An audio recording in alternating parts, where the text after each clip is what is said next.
Assalamualaikum. Tolong perkenalkan, saya dari kota Surabaya. Jikalau berkenan, tolong sumbangkan subscribe channel saya, Cakra Jawa. Salam kenal untuk saudara saya semuanya. Semoga sehat selalu dan dilancarkan rezekinya oleh Allah Subhanahu wa Ta'ala. Amin ya Rabbal Alamin. Para leluhur Jawa pernah berpesan dengan lirih bahwa tidak semua ilmu dapat digapai dengan pikiran yang tergesa-gesa. Ada pengetahuan yang tidak tinggal di dalam buku, tidak tertulis dengan tinta, dan tidak dapat diwariskan hanya melalui banyaknya kata. Ada ilmu yang justru mulai terbuka ketika manusia berani diam, menenangkan pikirannya, lalu mendengarkan sesuatu yang selama ini tertutup oleh riuhnya keinginan. Pada malam yang sunyi, ketika lampu teplok hanya menyisakan cahaya kecil di sudut pendopo, ketika angin bergerak perlahan melewati daun-daun dan membawa aroma tanah yang masih menyimpan embun, para pini sepuh dahulu memahami bahwa manusia memiliki sebuah ruang yang jauh lebih dalam daripada sekadar pikiran. Ruang itu adalah batin. Di sanalah rasa tinggal.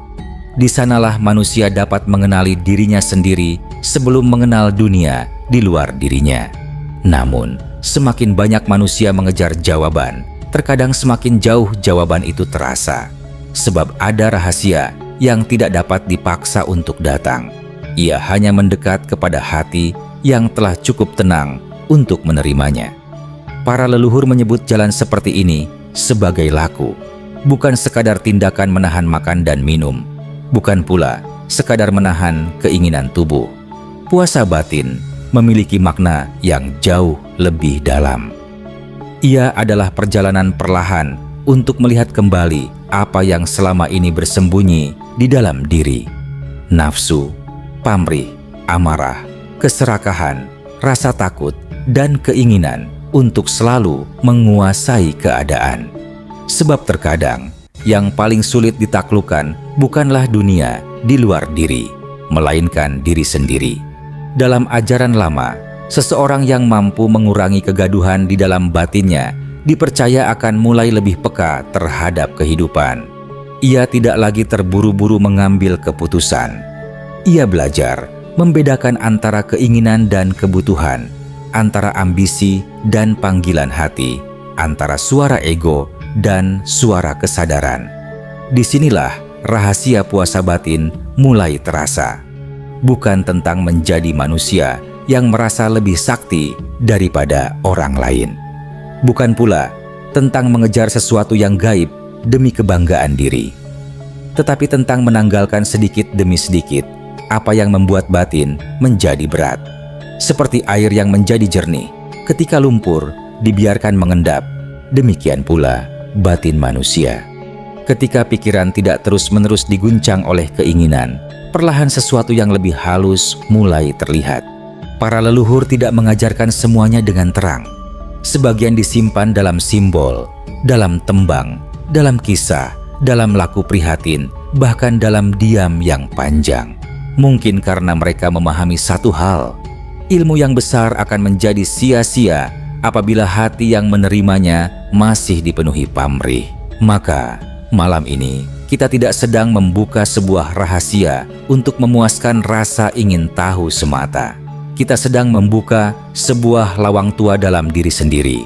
Lawang yang mungkin selama ini tertutup oleh suara dunia, oleh keinginan, oleh ketakutan, dan oleh kesibukan mengejar sesuatu yang sebenarnya tidak pernah benar-benar hilang. Dan sebelum kita melangkah lebih jauh, ingatlah pitutur sederhana ini. Ilmu tertinggi bukan selalu tentang mengetahui lebih banyak, tetapi tentang mampu melihat lebih dalam. Maka, mari kita berjalan perlahan. Sebab jalan puasa batin bukan jalan untuk menaklukkan kehidupan. Ia adalah jalan untuk belajar berdamai dengan kehidupan. Hingga pada suatu titik, manusia tidak lagi sibuk mencari cahaya di luar dirinya. Karena ia mulai menyadari bahwa sejak awal, cahaya itu mungkin telah menunggu dalam keheningan batinnya sendiri. Sejak zaman para resi, empu, dan pini sepuh tanah Jawa, puasa tidak hanya dipahami sebagai menahan lapar dan dahaga. Ia merupakan bagian dari laku prihatin, sebuah perjalanan untuk menata keinginan, membersihkan pikiran, dan mengendapkan gejolak batin. Para leluhur memahami bahwa manusia bukanlah makhluk yang berdiri sendiri. Ia merupakan bagian dari alam dan kehidupan yang lebih luas. Karena itu, mereka belajar dari air yang mengalir, tanah yang diam, angin yang tidak terlihat, api yang menyala, serta rembulan yang menerangi malam tanpa banyak suara. Air mengajarkan manusia untuk mengalir tanpa memaksa. Tanah mengajarkan kesabaran. Angin mengajarkan ketidakterikatan. Sedangkan malam mengajarkan bahwa tidak semua hal harus terlihat untuk dapat dirasakan. Dari sinilah laku puasa batin memperoleh maknanya. Manusia belajar eling lan waspada. Eling agar tidak lupa kepada asal dan tujuan hidup. Waspada agar tidak mudah diperbudak oleh nafsu, amarah, keserakahan, dan keinginan yang tidak pernah selesai. Para leluhur juga mengenal narimo ing pandum. Bukan berarti berhenti berusaha, melainkan melakukan kewajiban dengan sungguh-sungguh lalu menerima hasilnya dengan lapang hati.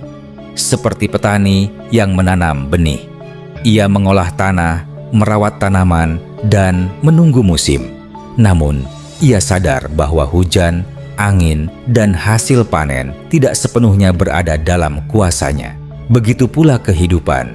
Manusia boleh berusaha mengejar rezeki, tetapi tidak perlu memaksa segala sesuatu datang sesuai keinginannya. Dalam laku batin terdapat pula ajaran sepi ing pamrih, rame ing gawe. Berbuat tanpa terus menunggu pujian, menolong tanpa harus diketahui, menjalani kehidupan tanpa menjadikan pengakuan manusia sebagai tujuan utama. Sebab semakin besar pamrih, semakin berat batin. Sebaliknya, ketika pamrih mulai dilepaskan, muncul ruang untuk merasakan kehidupan dengan lebih jernih. Disinilah makna rasa menjadi penting. Rasa adalah kepekaan untuk memahami sesuatu yang tidak selalu dapat dijelaskan oleh kata-kata. Ketika pikiran tidak lagi terlalu bising, manusia mulai mampu mendengar suara batinnya sendiri. Dan mungkin inilah yang dahulu dimaksud para pinisepu sebagai jalan menuju keselarasan. Bukan menjadi manusia yang paling sakti, bukan menjadi manusia yang paling tinggi, tetapi menjadi manusia yang mampu mengenali dirinya, mengendalikan dirinya, dan berjalan dengan kesadaran. Sebab ilmu yang sejati tidak membuat seseorang semakin sombong. Ia justru membuat hati semakin rendah. Dan mungkin semakin dalam seseorang berjalan dalam puasa batin, semakin ia memahami satu rahasia sederhana. Yang perlu ditaklukkan bukanlah dunia di luar diri, melainkan kegaduhan yang bersemayam di dalam diri sendiri. Lalu, apa sebenarnya yang dimaksud dengan ilmu tertinggi dalam puasa batin? Para leluhur tidak selalu mengajarkannya melalui kata-kata yang panjang. Mereka lebih sering menunjukkannya melalui laku. Sebab ada pengetahuan yang tidak akan benar-benar dipahami sebelum dijalani. Puasa batin bukan sekadar menahan tubuh dari makanan, tetapi belajar menahan diri dari sesuatu yang membuat hati kehilangan keseimbangan. Menahan amarah ketika disakiti, menahan kesombongan ketika dipuji, menahan keserakahan ketika mendapatkan sesuatu, dan menahan keinginan untuk selalu mengendalikan jalan kehidupan. Dalam laku seperti ini, manusia mulai belajar bahwa kekuatan sejati tidak selalu terlihat. Seperti angin, kita tidak melihatnya, tetapi kita dapat merasakan geraknya ketika daun bergoyang. Begitu pula kekuatan batin. Ia tidak perlu diumumkan. Ia terlihat dari ketenangan seseorang ketika menghadapi keadaan yang sulit. Orang yang batinnya mulai matang tidak mudah bereaksi. Ia belajar berhenti sejenak, menarik napas, merasakan keadaan. Kemudian memilih tindakan dengan lebih jernih. Para leluhur juga mengibaratkan kehidupan seperti air. Air tidak pernah memaksa batu untuk membuka jalan. Ia mengalir perlahan, mencari celah, dan pada akhirnya menemukan jalannya sendiri. Begitu pula rezeki dan perjalanan hidup. Bukan berarti manusia tidak perlu berusaha. Justru usaha tetap dilakukan dengan sungguh-sungguh. Namun, setelah usaha dilakukan, hati belajar melepaskan keterikatan terhadap hasil. Inilah Narimo ing Pandum dalam pengertian yang lebih dalam. Menerima bukan berarti menyerah. Menerima adalah memahami bahwa manusia memiliki batas, sementara kehidupan memiliki jalannya sendiri. Ada kisah sederhana tentang seorang petani tua yang setiap pagi berangkat ke sawah sebelum matahari tinggi. Ia tidak memiliki banyak harta. Pakaiannya sederhana, rumahnya kecil, dan kehidupannya jauh dari kemewahan. Namun, sawahnya selalu dirawat dengan sabar. Ketika musim hujan datang, ia menanam. Ketika matahari terlalu terik, ia menjaga tanahnya. Ketika hasil panen sedikit, ia tidak mencaci kehidupan. Ia hanya berkata, "Tanah sudah memberikan bagiannya. Sekarang aku belajar menerima bagianku." Kalimat sederhana itu menggambarkan inti dari laku batin. Manusia bekerja bersama kehidupan, bukan melawannya. Ketika hati mulai memahami hal tersebut, puasa batin tidak lagi terasa sebagai beban. Ia menjadi latihan untuk mengurangi keterikatan. Sedikit demi sedikit, manusia mulai menyadari bahwa tidak semua keinginan harus dipenuhi. Tidak semua perkataan harus dibalas. Tidak semua masalah harus dimenangkan. Dan tidak semua jalan harus dipaksakan terbuka.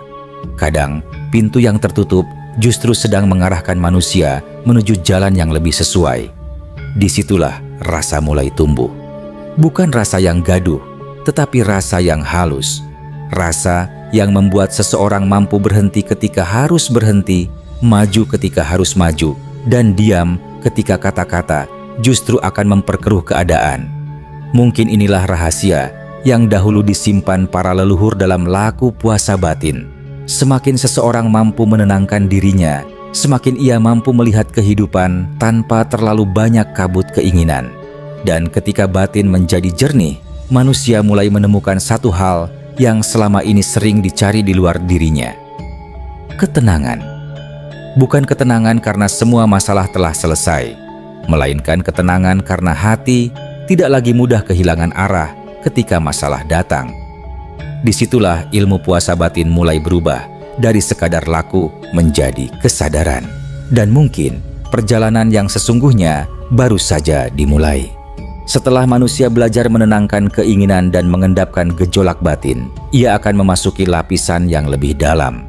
Disinilah puasa batin tidak lagi sekadar tentang apa yang ditinggalkan, tetapi tentang apa yang mulai dirasakan. Para leluhur memahami bahwa ada pengetahuan yang tidak dapat sepenuhnya diterangkan oleh logika. Bukan berarti akal harus ditinggalkan, melainkan ada wilayah kehidupan yang hanya dapat dipahami ketika pikiran dan rasa berjalan bersama. Cobalah duduk sejenak dalam keheningan, tidak perlu mencari sesuatu, tidak perlu memaksa pikiran menjadi kosong. Cukup diam, tarik napas perlahan, lalu lepaskan dengan tenang. Perhatikan bagaimana napas datang tanpa dipanggil dan pergi tanpa dipaksa. Bukankah sejak awal kehidupan memang demikian? Manusia sering merasa harus mengendalikan segala sesuatu, padahal ada begitu banyak hal yang berlangsung tanpa perintahnya. Jantung berdetak, angin bergerak, matahari terbit, embun turun, tanah menumbuhkan kehidupan. Semua berjalan dalam keteraturan yang tidak selalu kita pahami. Maka, puasa batin mengajarkan manusia untuk berhenti sejenak dari keinginan mengendalikan seluruh kehidupan. Semakin seseorang belajar melepaskan, terkadang semakin banyak yang dapat ia terima. Ketika amarah dilepaskan, muncul ruang untuk memahami. Ketika kesombongan dilepaskan, muncul ruang untuk belajar. Ketika rasa takut dilepaskan, muncul keberanian. Dan ketika pamrih mulai dilepaskan, hati menjadi lebih ringan. Inilah paradoks dalam laku batin. Manusia mengejar ketenangan, tetapi semakin dikejar, ketenangan justru terasa semakin jauh. Namun, ketika ia berhenti mengejar dan mulai menerima keadaan dengan kesadaran, ketenangan perlahan datang sendiri. Seperti rembulan yang tidak pernah mengejar malam. Ia hanya hadir, tidak memaksa, tidak meminta. Namun, cahayanya tetap sampai kepada siapa saja yang mau menengadah. Begitu pula rasa sejati. Ia tidak muncul karena dipaksa. Ia tumbuh ketika batin diberi ruang. Karena itu, para leluhur tidak hanya mengajarkan puasa tubuh, mereka juga mengajarkan puasa ucapan, puasa amarah, puasa keinginan, dan puasa pamrih. Sebab seseorang bisa saja menahan lapar, tetapi masih penuh kebencian. Bisa saja menyepi, tetapi pikirannya masih sibuk mengejar dunia. Bisa saja melakukan tirakat, tetapi hatinya masih ingin dipuji. Maka, yang paling sulit bukanlah meninggalkan makanan. Yang paling sulit adalah meninggalkan sesuatu yang diam-diam ingin terus kita pertahankan di dalam diri. Ketika manusia mulai menyadari hal tersebut, perjalanan batinnya berubah. Ia tidak lagi bertanya, "Apa yang akan aku dapatkan?" Tetapi mulai bertanya, "Apa yang perlu kulepaskan agar batinku kembali jernih?" Pertanyaan sederhana itu dapat membuka pintu yang berbeda. Sebab mungkin selama ini manusia terlalu sibuk mencari tambahan, padahal yang dibutuhkan justru pengurangan, mengurangi kebisingan, mengurangi keserakahan, mengurangi amarah, mengurangi pamrih, dan mengurangi keinginan untuk menjadi pusat dari segala sesuatu. Dari sanalah rasa mulai menemukan tempatnya. Dan ketika rasa telah menemukan tempatnya, manusia mulai mampu melihat kehidupan dengan lebih lembut. Ia memahami bahwa setiap orang memiliki perjalanan, setiap kehilangan memiliki waktunya, setiap pertemuan membawa pelajaran, dan setiap kesunyian mungkin menyimpan pesan yang belum selesai dibaca. Inilah mengapa ilmu batin tidak dapat dipahami hanya dengan menghafal ajaran. Ia harus dijalani. Seperti seseorang yang membaca tentang rasa manis, tetapi belum pernah mencicipinya. Sebanyak apapun penjelasan yang ia dengar, tetap berbeda ketika ia benar-benar merasakannya. Begitu pula puasa batin. Kita dapat berbicara panjang tentang kesabaran, tetapi kesabaran baru benar-benar dikenal ketika hidup memberikan sesuatu yang menguji hati. Kita dapat berbicara tentang keikhlasan, tetapi keikhlasan baru terasa ketika sesuatu yang sangat kita inginkan harus dilepaskan. Dan kita dapat berbicara tentang ketenangan, tetapi ketenangan baru terlihat ketika badai datang dan hati tetap mampu berdiri. Mungkin itulah ilmu yang dahulu tidak ditulis dengan terang, karena setiap orang harus menemukan jawabannya melalui perjalanan masing-masing. Malam semakin hening. Lampu teplok perlahan meredup. Angin melewati halaman dan membawa aroma tanah basah. Di kejauhan, suara gamelan terdengar samar, kemudian kembali tenggelam dalam malam. Dan mungkin di dalam keheningan seperti itulah seseorang mulai memahami pesan para leluhur. Ilmu tertinggi bukan ketika manusia mampu menguasai banyak hal, tetapi ketika ia tidak lagi diperbudak oleh apapun yang ingin ia kuasai. Ketika hati telah belajar menerima, rasa mulai peka. Ketika rasa mulai peka, kehidupan terasa lebih selaras. Dan ketika manusia mampu berdamai dengan dirinya sendiri, ia mulai memahami bahwa perjalanan menuju Sang Pencipta tidak selalu dilakukan dengan banyak kata. Kadang cukup dengan diam, cukup dengan eling, cukup dengan menjaga hati. Karena ada pintu yang tidak dapat dibuka dengan kekuatan. Ia hanya terbuka ketika seseorang telah cukup tenang untuk mengetuknya. Dan mungkin pintu itu selama ini bukan berada di luar sana, melainkan berada jauh di dalam diri. Di sanalah laku puasa batin menemukan maknanya. Bukan untuk menjadikan manusia lebih tinggi daripada yang lain, tetapi untuk membuatnya semakin rendah hati di hadapan kehidupan. Sebab semakin dalam seseorang memahami rahasia batin, semakin ia mengerti bahwa masih begitu banyak hal yang belum ia ketahui. Dan mungkin kesadaran itulah awal dari ilmu yang sebenarnya. Pada akhirnya, perjalanan puasa batin bukanlah perjalanan untuk mencari kesaktian, bukan pula usaha untuk membuat diri terlihat berbeda di hadapan orang lain. Ia adalah perjalanan pulang menuju diri sendiri, menuju ruang batin yang selama ini mungkin tertutup oleh suara dunia. Para leluhur Jawa memahami bahwa manusia seringkali terlalu sibuk mencari jawaban di luar dirinya, mengejar harta, mengejar pengakuan, mengejar kedudukan, bahkan mengejar berbagai pengetahuan, tetapi lupa bertanya kepada dirinya sendiri, apakah batinnya sudah siap menerima semua yang dicarinya. Sebab ilmu tanpa kejernihan dapat menjadi beban. Kekuatan tanpa kebijaksanaan dapat menjadi bahaya, dan pengetahuan tanpa kerendahan hati dapat membuat manusia semakin jauh dari dirinya sendiri. Puasa batin mengajarkan sesuatu yang sederhana, tetapi tidak mudah dilakukan. Belajar mengurangi amarah, mengurangi keserakahan, mengurangi pamrih, mengurangi keinginan untuk selalu menang, dan mengurangi kegaduhan yang membuat hati tidak mampu mendengar. Seperti air yang menjadi jernih ketika dibiarkan tenang, begitu pula batin manusia. Tidak perlu selalu dipaksa untuk menemukan jawaban. Ada saatnya kita hanya perlu berhenti, bernapas, dan membiarkan segala sesuatu mengendap. Mungkin setelah itu, kita mulai melihat kehidupan dengan cara yang berbeda. Rezeki tidak lagi hanya dipahami sebagai sesuatu yang harus dikejar, tetapi sebagai bagian dari perjalanan yang perlu disyukuri dan diusahakan. Kesunyian tidak lagi dianggap sebagai kekosongan, tetapi sebagai ruang untuk mengenal diri. Dan puasa tidak lagi sekadar menahan tubuh, tetapi menjadi latihan untuk menata hati. Inilah rahasia yang mungkin dahulu dijaga oleh para pinisepuh. Bukan karena rahasia itu harus disembunyikan selamanya, melainkan karena setiap ilmu memiliki waktunya sendiri untuk dipahami. Maka, jika suatu hari engkau menjalani laku batin, jangan tergesa-gesa mencari tanda-tanda luar biasa. Cukup perhatikan perubahan kecil dalam dirimu. Apakah engkau menjadi lebih sabar, lebih mampu menahan ucapan, lebih ikhlas menerima keadaan, lebih peka terhadap sesama? Jika iya, mungkin disitulah laku mulai memberikan buahnya. Sebab ilmu tertinggi tidak selalu membuat seseorang terlihat hebat. Kadang, ia justru membuat seseorang semakin sederhana, semakin diam, semakin rendah hati, dan semakin dekat dengan rasa syukur. Malam boleh berlalu, lampu teplok boleh padam, tetapi pitutur leluhur tetap tinggal dalam hati. Yang paling sulit bukan menaklukkan dunia, melainkan menaklukkan diri sendiri.